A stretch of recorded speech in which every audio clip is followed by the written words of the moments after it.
li ma bugg a wax d'abord mooy bu ñuy wax suukar compagnie sucrière sénégalaise lu bépp sénégalais xam la muy suukar boo xamante ne boo yeewoo suba di ndékki boo ko tegee boo waree suukar sa café war ci def ñaari beg di nga jël lu toll ak juróom-ñaari beg loolu mooy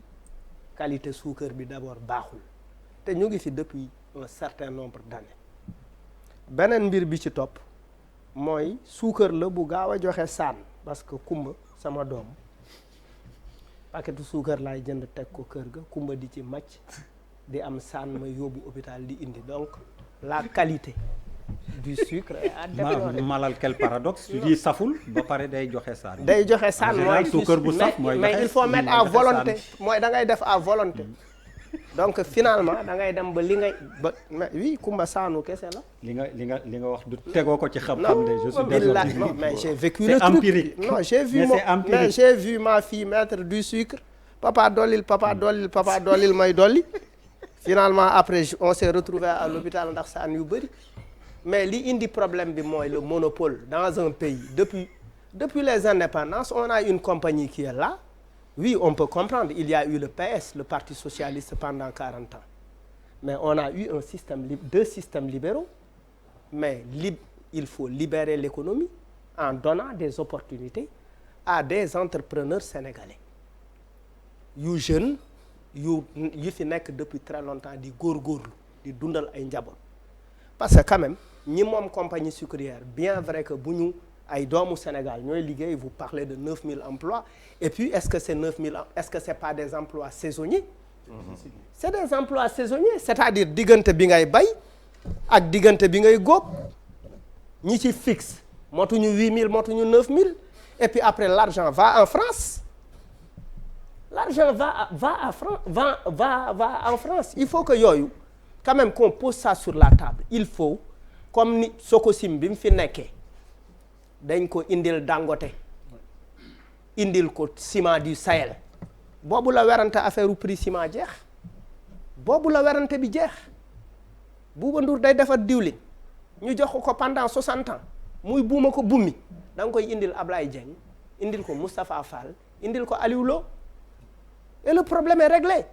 Mënuñu nekk dans un pays où on a des gens qui essaient de faire des choses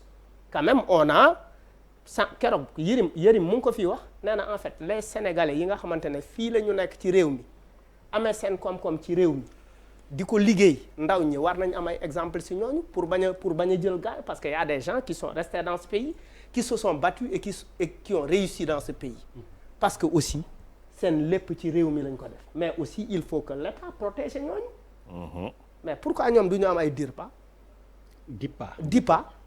DIPA mooy déclaration d'importation de produits alimentaires donc loolu c'est important ñooñu war nañ ko am bon et puis man quand je pense à CSS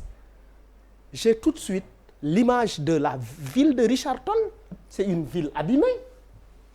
il y a pas de bonne route les hôpitaux ne sont baaxuñu où est la alors que en termes d'impôts presque duñu fay ils sont exonérés ils disent que oui on le met dans le social bu korité jotee ñu yóbbul paay bu korité jotee wala Tabaski ñu yóbbul paay ay 2 xaru coggal ay xaru coggal la ñuy yóbbul paay ci jumaa yi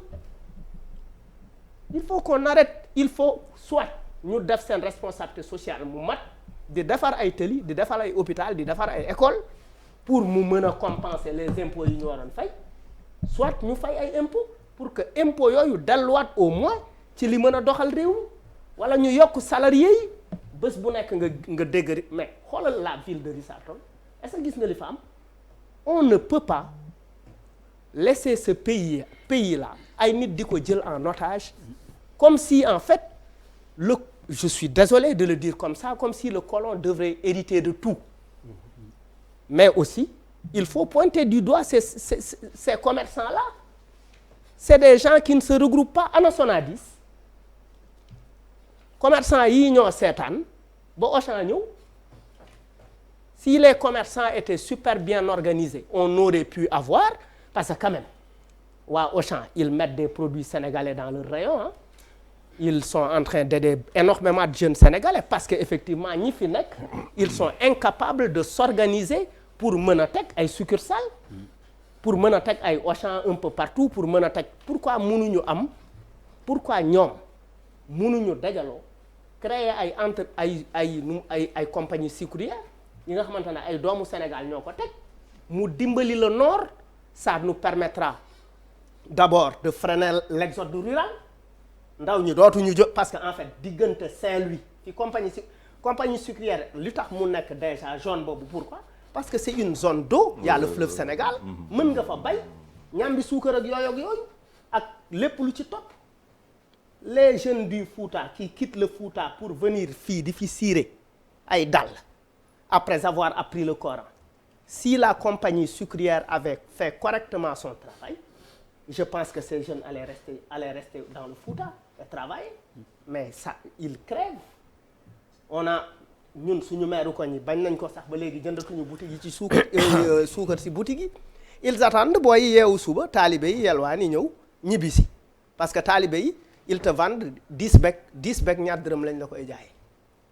Ah oui. Oui. Ah bon? Mais vous ne savez pas ça. Oui, tu as raison. taalibe yi bu ñu yelwaani jee ba C'est ñëw vrai, le matin ils reviennent ils vendent ça au meeru koñ bi. C'est vrai. parce que sucre boobu parce que effectivement moo gën a moins cher. C'est-à-dire un paquet de sucre revient c'est-à-dire il faut trouver une alternative bu maire yi mooy effectivement booyu koñ bi yelwaani moo ma jaay suukar